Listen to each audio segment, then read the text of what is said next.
అందరికీ నమస్తే అండి. ఈరోజు ఒక విషయం మాట్లాడాలనుకుంటున్నా. ఏంటంటే ఫస్ట్లో ఫ్రీ బస్ పెట్టినప్పుడు చాలామంది హ్యాపీగా ఫీల్ అయ్యారు, బికాస్ కొన్ని సేవింగ్స్ చేసుకోవచ్చు అని చెప్పేసి.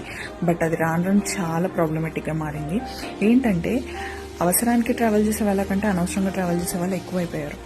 ముఖ్యంగా అబ్బాయిలు నిలబడడానికి డోర్ దగ్గర కూడా ప్లేస్ ఉండట్లేదండి.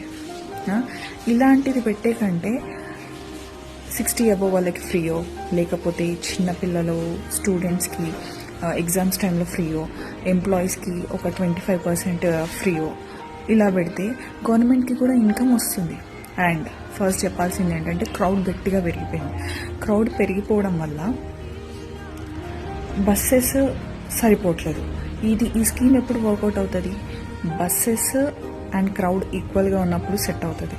లేకపోతే ఒక బస్లో ఎక్కే వాళ్ళకంటే మినిమం ఇంతమంది అని ఉంటారు కదా, దానికంటే డబల్ త్రిబుల్ టైమ్స్ ఎక్కుతున్నారు. ఎక్కడ పడిపోతారో, ఒక్కొక్క బస్సు చూస్తే ఎక్కడ పడిపోతారో అనే రేంజ్లో ఉన్నాయి ఒక్కొక్క బస్సెస్.